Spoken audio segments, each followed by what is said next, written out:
Assalamu alaikum students, welcome back to YouTube channel Aptitude Boosters. Today we are gonna to pursue our lecture. Next topic is relevant to HTML structure tags. तो HTML structure tags के बारे में कुछ थोड़ा सा हम लोगों ने प्रीवियस लेक्चर के अंदर डिस्कस किया था, उसका जनरल स्ट्रक्चर देखा था। आज जस्ट सिंपल से हाईलाइट करेंगे उसको। आज बेसिकली हम लोग प्रॉपरली जो टैग्स हैं ना HTML के, वो हम लोग एक एक करके सीक्वेंस में स्टार्ट करने लगे हैं। हर एक टैग को हम लोग देखते जाएंगे कि उसका प्रॉपर से पर्पस क्या होता है, यूज़ क्या होता है उसका, और साथ में उसकी एग्जांपल कोड में देखते जाएंगे और फिर उसको साथ में इम्प्लीमेंट करते जाएंगे। तो अब से प्रॉपरली जो है ना HTML, क्योंकि टैग्स होते हैं सारे, और उन टैग्स का किस तरह से यूज़ होता है, कहाँ कहाँ पे यूज़ होता है, कैसे कैसे यूज़ होता है, उसको कैसे इम्प्लीमेंट किस तरह से करते हैं, ये चीज़ें हम लोग जो है ना वो वन बाय वन करते जाएंगे। तो पहले तीन टैग्स जो होते हैं, और भी एक दो टैग्स हैं इसके अंदर। तो मेन जो टाइप है हमारी, फर्स्ट टाइप ऑफ टैग्स, वो है HTML स्ट्रक्चर टैग्स। तो वो पांच हैं अगरचे, लेकिन उनमें से तीन ये लिखे हुए हैं, HTML हेड और टाइटल। अब इनके पर्पस का थोड़ा सा अगर ओवरव्यू लें तो HTML root element of the document कहा जाता है इसे, यानी HTML के अंदर सारे टैग्स आएंगे। इसको मजीद आई थिंक सो एक्सप्लेन करने की ज़रूरत नहीं है, क्योंकि आपने इसको दो बार जो है ना प्रॉपरली एक्सप्लेनेटरी वे में इसको देख भी लिया और प्रैक्टिकली कर भी किया। और HTML के टैग के अंदर हेड का टैग होता है, जिसके अंदर मेटा डाटा, CSS, जावास्क्रिप्ट का कोड और टाइटल का टैग होता है। तो ये हेड का टैग जो है ना उस चीज़ को स्पेसिफाई करने के लिए यूज होता है। और टाइटल का tag, it shows in the browser tab. जो आपका टैब नजर आता है ना किसी भी ब्राउजर का, चाहे वो क्रोम ब्राउजर हो, चाहे चाहे आपका कोई भी और हो, मोजिला फायरफॉक्स हो, या आप लोग कोई भी और किसी तरह का यूज़ कर रहे हैं जिसके ज़रिए ये HTML पेज आप लोग देख रहे हैं, तो आपका वो टाइटल जो है वो ये टैग रिप्रेजेंट करेगा। एग्जाम्पल अगर इसकी हम देख लें तो बाकी सिंटेक्स आप लोगों को पता है ऑलरेडी। हेड के टैग के अंदर हमारा टाइटल का टैग होता है। तो यहाँ पे मैंने जो येलो कलर में रिप्रेजेंट किया है हमारा, अगर हम लोग ये कोड कोड लिखेंगे तो हमारी जो आउटपुट आएगी हमारी वेबसाइट की, वो हमारा ऊपर जो टैब के अंदर हमारा नाम होगा वेबसाइट का, वो होगा माय फर्स्ट वेब पेज। ठीक है। तो अब हम लोग नेक्स्ट पे चलते हैं। अगर इसको मज़ीद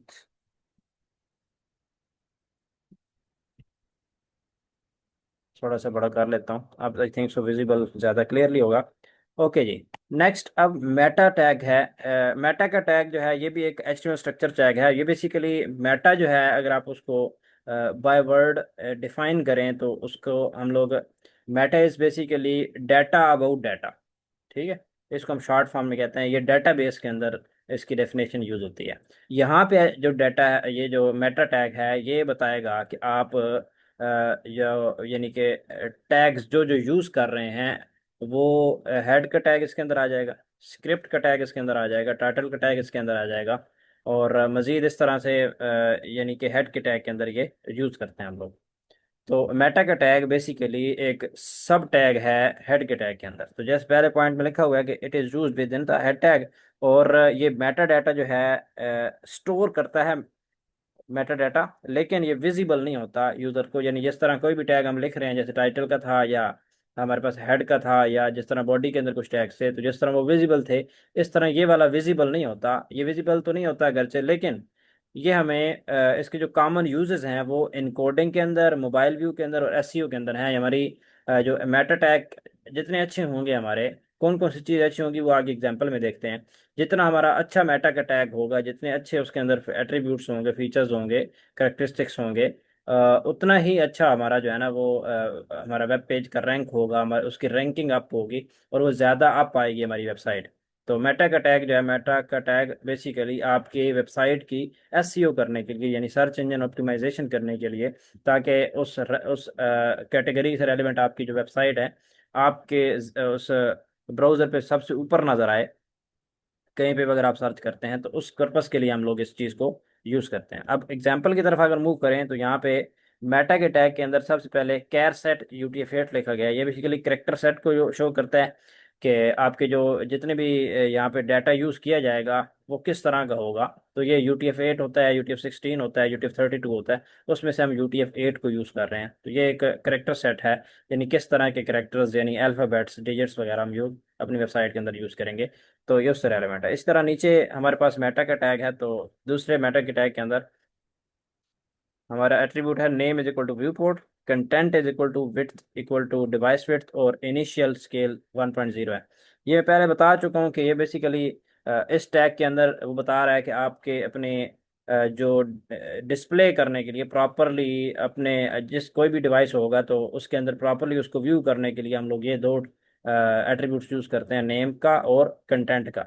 जितना भी कंटेंट हो वो आपके चाहे मोबाइल पे ओपन कर रहे हैं कोई वेबसाइट, या आप लैपटॉप पे या टैबलेट पे या कंप्यूटर पे, तो उसी स्क्रीन के ऊपर उसके ऊपर प्रॉपरली उसकी पूरी स्क्रीन जो है ना वो ले ले, और बिल्कुल एक्यूरेट वे में नजर आए। ठीक है, ऐसा ना हो कि कोई टेक्स्ट जो है ना वो आपका बड़ा हो रहा है, कोई छोटा हो रहा है, और आपस में मिक्स हो रहे हैं, तो ऐसा कुछ भी ना हो, वो प्रॉपरली जो है ना वो एग्जैक्ट आपको फॉर्मेटेड वे में नजर आए।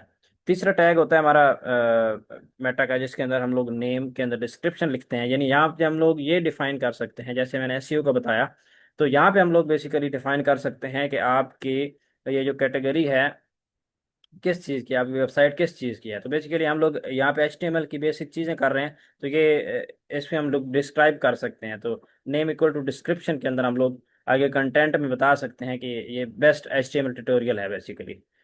तो इसमें इस तरह के टैग हम लोग यूज करते हैं। हम लोगों ने ये खुद बनाने नहीं है, एसईओ के अंदर हम लोग ये बेसिकली बनाते हैं। एसईओ एक अलहदा कोर्स है प्रॉपरली जो कि करवाया जाता है, लेकिन हम लोगों ने जस्ट इसके बारे में इतनी सी इन्फॉर्मेशन लेनी थी, इसको प्रॉपरली करने की ये याद रखने की जरूरत नहीं है। जस्ट आपको एक इन्फॉर्मेशन जारी होना चाहिए कि मेटा का टैग आप वेब पेज की या वेबसाइट्स की एसईओ करने के लिए, रैंकिंग आप करने के लिए यूज करते हैं।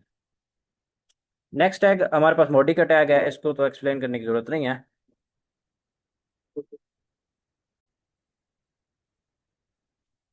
तो अगर हम पर्पस की बात करें और यूजर्स की बात करें बॉडी के टैग की, तो इसका आपको क्लियरली यहाँ पे नज़र आ रहा है कि जितना भी टेक्स्ट होगा, इमेजेस होंगे, टेबल होंगे होंगे फॉर्म्स होंगे, लिंक्स होंगे, किसी भी तरह की लिस्ट वगैरह होंगी, ये किसी भी तरह का डाटा होगा जो कि आपके वेबसाइट में नज़र आएगा, तो वो बॉडी के टैग के अंदर आप लिखेंगे तो तब नज़र आएगा।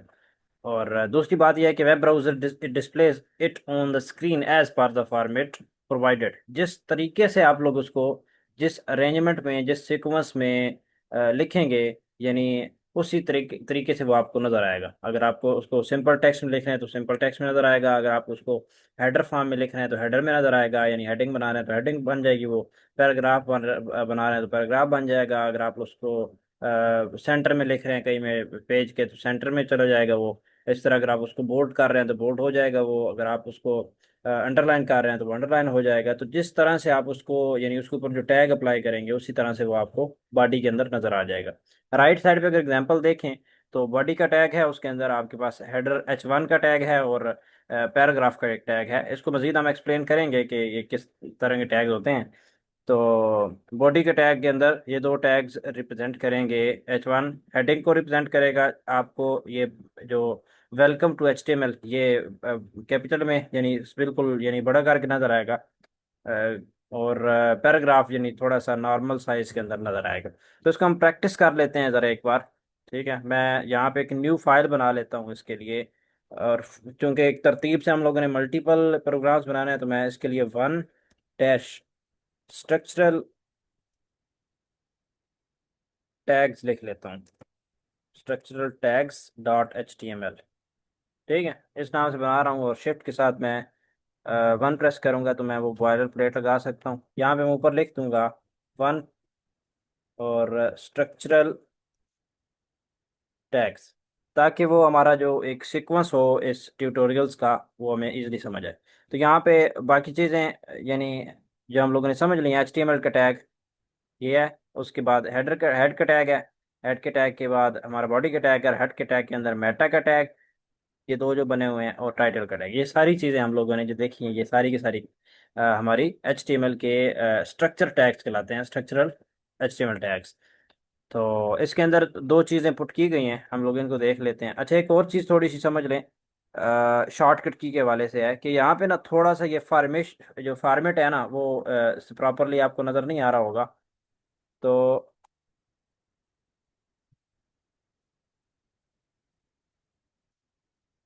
अच्छा जी, तो यहाँ पे अगर आपको प्रॉपरली ये चीज़ नज़र नहीं आ रही इसका फॉर्मेट जो है, तो आप क्या करेंगे, Alt+D दबाएंगे तो ये फॉर्मेटिंग इसकी कंप्लीट हो जाएगी। अब यहाँ पे हेड के बाद अंदर जो है ना थोड़ा सा आगे करके जो है ना ये इसका बना हुआ है, और बाकी चीज़ें भी प्रॉपर स्पेसिफाई हो गई हैं। अब यहाँ पे हम बॉडी के टैग के अंदर जो है ना वो क्या करते हैं, एक H1 का टैग बनाते हैं। टैब्स के मैं दबा देता हूँ और H1 दबाता हूँ। H1 में आप लोग कह सकते हैं दिस इज अ हेडर। ठीक है, और कंट्रोल के साथ एंटर प्रेस करेंगे तो आप अगली लाइन पे चले जाएंगे। ठीक है, और यहाँ पे आप लोग सजेशन दे सकते हैं कि ऑटोमेटिकली पैराग्राफ की सजेशन आ गई है। तो मैं जब यहाँ पे मुझे लिखना कुछ नहीं पड़ेगा, यहाँ पे मैं जब प्रेस करूंगा ना एंटर, ठीक है, आगे आता हूँ, पी लिखता हूँ, जस्ट पैराग्राफ बन जाएगा। और यहाँ पे मुझे जस्ट लिखना पड़ेगा दिस इज अ पैराग्राफ, तो ऑटोमेटिकली जो है ना वो मेरे पास ये पैराग्राफ एक बन जाएगा। वो सजेशन जो थी सजेशन के लिए मुझे उसको पिक करना पड़ता, वो इसलिए जो है ना मैंने पिक उसको किया नहीं, इस वजह से गायब हो गई। अच्छा, एक तो ये मैंने दो तीन चीज़ें बताई कि Alt+D के साथ इसकी प्रॉपर फॉर्मेटिंग कर लेंगे, यानी मैं उसकी थोड़ी फॉर्मेटिंग अगर ख़राब करता हूँ, मैं इसको इधर आगे लेके चला जाता हूँ, इसको पीछे लेके चला जाता हूँ, ये भी पीछे चली जाती है, और इसको थोड़ा सा मैं आगे ले जाता हूँ, तो फॉर्मेटिंग इसकी ओवरऑल ख़राब हो गई है। मुख्तलिफ टैग्स होंगे जो कि आपकी कॉपी पेस्ट करेंगे तो आपकी प्रॉपर फॉर्मेटिंग नहीं रहेगी। तो आप Alt+D दबाएंगे तो इससे आपकी प्रॉपर जितनी भी HTML लिखी होगी सारी की सारी एक बिल्कुल प्रॉपर फॉर्मेट के अंदर आ जाएगी। ठीक है, और जस्ट एक शॉर्टकट की के थ्रू। दूसरी जो मैंने चीज़ बताई कि आप कंट्रोल+Enter प्रेस करेंगे तो इससे आप अगली लाइन में जा सकते हैं। अब तीसरी चीज़ जो मैं बताने लगा हूँ वो ये बताने लगा हूँ कि अगर आप इसी जगह पे ही यानी साथ में इसकी आउटपुट देखना चाहते हैं, बजाय इसके कि आप लोग उसकी फाइल के ऊपर जाएं और फिर ब्राउज़र के अंदर देखें, आप यहीं पे इसकी फाइल की आउटपुट देख सकते हैं। तो उसके लिए आपको क्या करना पड़ेगा, यहाँ पे किसी भी जगह पे राइट क्लिक करेंगे आप लोग। ठीक है, राइट क्लिक करके यहाँ पे आपको शो प्रीव्यू का ऑप्शन मिलेगा। जब आप इस पर क्लिक करेंगे ना तो यहाँ पे राइट साइड पे आपको ये चीज़ शो हो जाएगी, यानी इसकी आउटपुट आपको शो हो जाएगी। तो अगर आप थोड़ा सा गौर करें, यहाँ पे हमारे पास जो टाइटल है वो 1 - स्ट्रक्चरल टैग्स है, तो यहाँ पे ऊपर आपको नज़र आ रहा है स्ट्रक्चरल टैग्स 1 - स्ट्रक्चरल टैग, और नीचे हमारे पास H1 है बॉडी के अंदर जिसमें दिस इज हेडर लिखा हुआ है, दिस इज द पैराग्राफ दूसरी लाइन में लिखा हुआ है। तो ये हमारे पास H1 टैग के अंदर दिस इज हेडर, और नेक्स्ट लाइन में दिस इज अ पैराग्राफ आपको शो हो रहा है। तो ये हमारा जो है ना स्ट्रक्चरल टैग के हवाले से जो है ना वो एक कह लें कि टॉपिक था जो हमने कवर किया। अब मज़ीद जो है ना एक और हमारे टाइप के टैग्स होते हैं उनको हम देख लेते हैं। नेक्स्ट, वो हमारे पास होते हैं हेडिंग टैग्स। अब टोटल याद रखिए कि टोटल हेडिंग्स जो हमारे पास होती हैं ना वो H1 से लेकर H6 तक यानी 6 हेडिंग्स होती हैं। इसके पर्पस और यूजेस की बात करें तो टोटल ये चीज़ें जो हम लोग यूज़ करते हैं ना H1 से लेकर H6 तक, ये हम लोग साइज़ के हिसाब से बड़ी हेडिंग से लेकर छोटी हेडिंग तक स्पेसिफाई करने के लिए हम इसको यूज़ करते हैं। H1 सबसे बड़ी हेडिंग के लिए और H6 सबसे स्मॉल हेडिंग के लिए, या हम ये भी कह सकते हैं कि H1 मोस्ट इंपॉर्टेंट हेडिंग के लिए, ये सबसे बड़ी हेडिंग के लिए, और मोस्ट प्रोमिनेंट हेडिंग के लिए भी कह सकते हैं, और H6 सबसे लीस्ट इम्पोर्टेंट हेडिंग या स्मॉलेस्ट हेडिंग के लिए हम जो यूज़ करते हैं, या लीस्ट प्रोमिनेंट जिसे हम कह सकते हैं। और ये भी इंपॉर्टेंट होती है SEO के लिए। बेसिकली H1 जो नीचे अगर एग्जांपल की तरफ आए तो हम लोग तरतीब से अगर ये वाला कोड लिखें H1 से लेकर H6 वाला इस तरह से, तो इसमें बेसिकली ये होगा कि आपको राइट साइड पे नज़र आ रहेगा कि हेडिंग 1 इस तरह नजर आएगी, अप टू सो छोटी होती जाएगी, और हेडिंग 6 आपको इस तरह से विजिबल होगी। ठीक है, तो ये आपको बेसिकली आउटपुट इस तरह से प्रेजेंट होगी। या इसको हम प्रैक्टिकली कर भी लेते हैं। उससे पहले एक दो टैग्स और हैं वो देख लेते हैं। तो नेक्स्ट हमारे पास टैग होता है पैराग्राफ का। इसकी प्रैक्टिस वैसे हम लोग कर चुके हैं अभी। तो ये सिंपल से एक पैराग्राफ क्रिएट करने का टैग है। हम लोग बहुत बड़ा टेक्स्ट भी इसके अंदर लिख सकते हैं, बहुत छोटा लिखना है तो भी लिख सकते हैं, और इसके अंदर स्पेसेस जो ऑटोमेटिकली ऐड हो जाती हैं। ठीक है, और मोस्ट ब्राउजर्स रेंडर यानी process this with blank lines between each paragraph. ठीक है, अब इसका मतलब है आपको वहां पे ले जाके समझाऊंगा।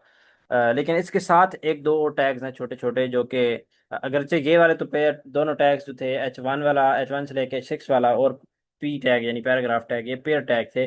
लेकिन हमारे पास साथ दो सिंगुलर टैग्स यूज होते हैं, एक BR और एक HR टैग।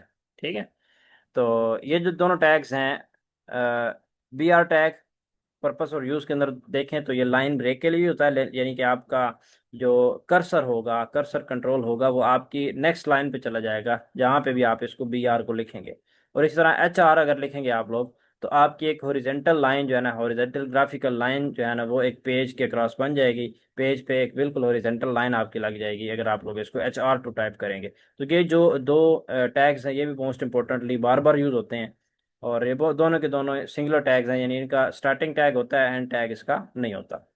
अब इसके ओवरऑल अगर हम लोग हेडर की, पैराग्राफ की, BR की और HR की एक ओवरऑल कंबाइंड एग्जांपल देखें, तो यहाँ पे देखें आपको नज़र आ रहा होगा H1 HTML बेसिक्स इसके अंदर नज़र आ रहा है। हम लोग मजीद भी जनरल इसके अंदर टैग्स ऐड करेंगे हेडर वाले, प्रैक्टिकल ये भी।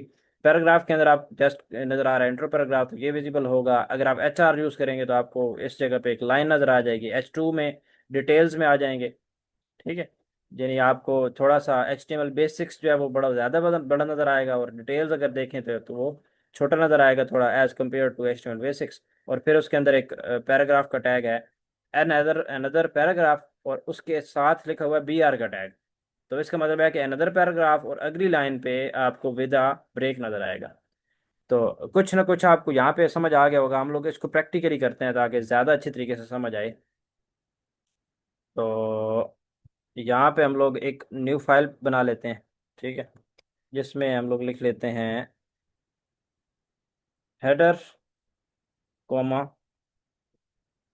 पैरा PG लिख लेते हैं। ये चलिए पैरा ही लिख लेते हैं, जैसे समझ आएगी। हेडर पैरा BR और HR.HTML, ठीक है। इसमें साथ टैग्स भी लिख लेते हैं कि ये वाले हमारे टैग्स थे। तो ये मेरा फाइल का नाम हो जाएगा। शिफ्ट के साथ इसको मैं क्लोज कर देता हूँ। इस तरह से क्लोज पे क्लिक करें तो ये क्लोज हो जाएगा। Shift+1 प्रेस करूंगा तो हमारे पास ये ओपन होकर नज़र आ जाएगा। इस फाइल का नाम हम लोग वही रख लेंगे जो कि ये टाइटल हम वही रख लेंगे जो कि हमारा ये होगा। तो हम लोग यहाँ पे देख सकते हैं कि ऑटोमेटिकली सजेशन उसने दी है। अब यहाँ पे हम लोगों ने अगर यहाँ पे जैसे सजेशंस आ रही हैं ना, तो ये ऑटोमेटिकली अपडेट अगर आप पुट करते हैं ना इनसाइड, तो अगर हम यहाँ पे टिक करें, ये देखें यहाँ पे टिक करें, तो ऑटोमेटिकली ये हमारा यहाँ पे प्लेस हो जाएगा। लेकिन हम चूंकि नहीं चाहते ये, ठीक है, कि यहाँ पे प्लेस हो, तो इसलिए हम क्या करेंगे, यहाँ पे स्पेस दबाएंगे, इसको कैंसिल कर देंगे, और हम यहाँ पे जो है ना H1 लिख लेंगे खुद। H1 में हम लोग लिख लेते हैं हेडिंग 1, हेडिंग 1, ठीक है। उसके बाद ये देखें नीचे हेडिंग 2, हेडिंग 3, हेडिंग 4, ये ऑटोमेटिक सजेशन तो दे रहा है। लेकिन हम लोग ना इसको कॉपी करके भी लिख सकते हैं। मैं इसको टिक करता हूँ, हमारे पास 3 एक हेडिंग्स आ गई हैं इसके ज़रिए से। और यहाँ पे मैं आपको इसको जो है ना कॉपी करके नीचे पेस्ट करने का तरीका बता देता हूँ। जैसे यहाँ पे है ना, अगर मैं हेडिंग 3 को कॉपी पेस्ट करना चाहता हूँ यहाँ पे नीचे, तो कंट्रोल के साथ मैं डाउन एरो वाला बटन प्रेस करूंगा, कंट्रोल+डाउन एरो।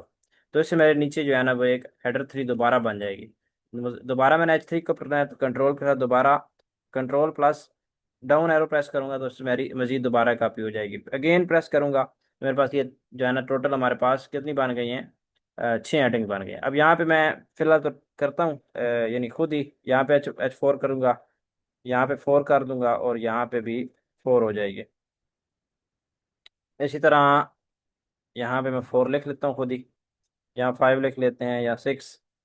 और ये ऑटोमेटिकली देखें मैंने यहाँ जब यहाँ ये लिखा ना, तो ऑटोमेटिकली सजेशन आ गई कि आप ये लिखना चाह रहे हैं। तो ऑटोमेटिक मैंने जब उसको किया, तो खुद ब खुद जो है ना उसने इसको सिलेक्ट कर दिया।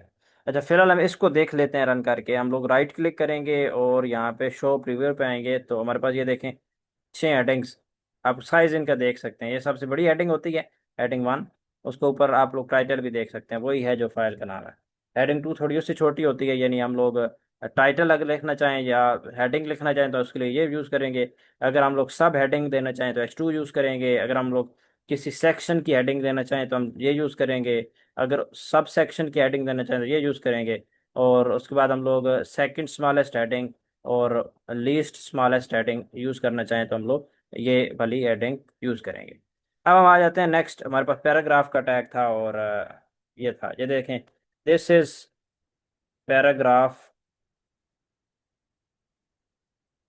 1, यहाँ पे नोट करेंगे तो ऑटोमेटिकली आपको नज़र आ जाएगा। ठीक है। अब मैं यहाँ पे इसको टेक कर लेता हूँ, 3 पैराग्राफ मैंने ऐड कर लिए हैं।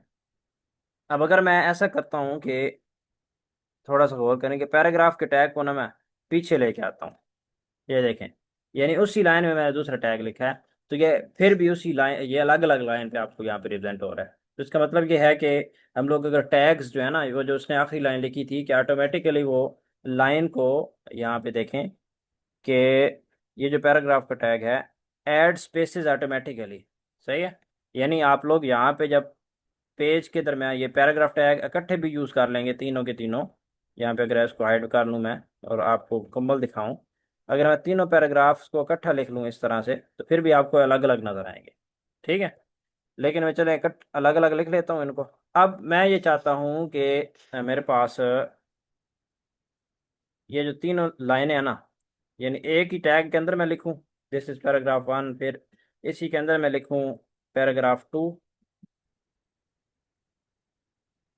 ठीक है, और इसी के अंदर मैं दोबारा लिखूँ दिस इज पैराग्राफ 3।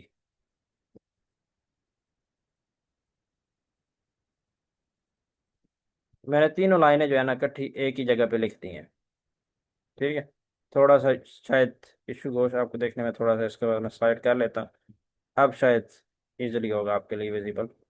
तो यहाँ पे देखें ज़रा, तीनों के तीनों पैराग्राफ मैंने इकट्ठे लिखे हैं, तो यहाँ पे राइट साइड पे देखें आपको इकट्ठे रिप्रेजेंट हो रहे हैं। ठीक है। अब मैं ये चाहता हूँ कि इसी टैग के अंदर मैं वो जो BR का टैग और HR का टैग कह रहा था कि आए, वो मैं यहीं पे जो है ना अलग अलग उसको ले जाना चाहता हूँ। तो मैं ये चाहता हूँ कि पैराग्राफ 1 जब हो तो उसके बाद अगली लाइन में आ जाए हमारा नेक्स्ट पैराग्राफ। मैं यहाँ पे BR का टैग पूरा लिखूंगा तो ऑटोमेटिकली देखें पैराग्राफ 2 नेक्स्ट लाइन पे चला गया। इसी तरह हमारे पास यहाँ पे देखें, हमारे पास यहाँ पे भी BR का टैग हम लिखेंगे तो हमारे पास ये नेक्स्ट लाइन पे चला जाएगा। सही है? तो इस तरह से हम लोग क्या कर सकते हैं, अपने पैराग्राफ या कोई भी टेक्स्ट किसी भी तरह के, हम हेडिंग्स हैं ये, हम इसके अंदर अगर एक से ज़्यादा स्पेस देना चाहते हैं तो वो भी दे सकते हैं। ठीक है। जैसे सपोज कर लेते हैं हम, मैं इस लाइन को जो है ना कॉपी कर लेता हूँ। ठीक है। अब ये हमारे जो है ना नेक्स्ट चौथा, पांचवा और छठा पैराग्राफ है, मैं यहाँ पे 4, 5 और यहाँ पे 6 लिख लेता हूँ।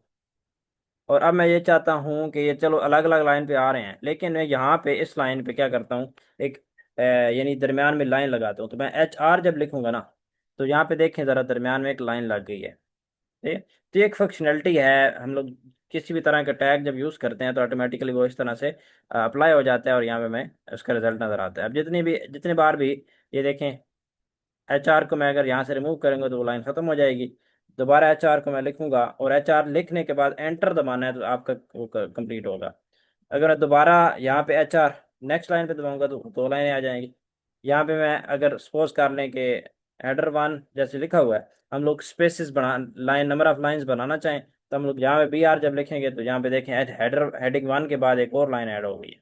मैं इसको रिमूव करता हूँ, मैं ये चाहता हूँ कि HR यहाँ पे यानी नेक्स्ट लाइन पे HR आ जाए, यहाँ पे भी HR आ जाए, यहाँ पे भी HR आ जाए।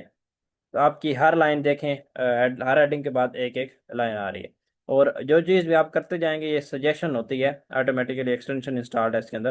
तो ये बेसिकली जो चीज़ मैं 2 से 3 लाइनों में करूँगा ना, तो ऑटोमेटिकली वो सजेस्ट करेगा कि आप ये काम हर लाइन में करना चाहते हैं। तो मैं यहाँ पे जब टिक करूँगा इसे, तो ऑटोमेटिकली वो हर लाइन के अंदर वो HR को पुट करके हर लाइन के अंदर जो है ना मुझे एंड पे एक पूरी हॉरिजॉन्टल लाइन जो है ना क्रिएट करके दे देगी। तो ये इसकी प्रैक्टिकल इम्प्लीमेंटेशन थी। उम्मीद है आप लोगों को जो है ना कम्प्लीटली समझ आई होगी। जो भी आप लोगों के क्वेश्चन है आप लोग कमेंट सेक्शन में उसको पुट करें, मैं उसका आंसर इंशाल्लाह फ़ौरन ही कर दूंगा। और इंशाल्लाह मिलेंगे एक नेक्स्ट टॉपिक के साथ नेक्स्ट लेक्चर के अंदर। तब तक के लिए keep learning and keep exploring. अल्लाह हाफिज़ नासिर।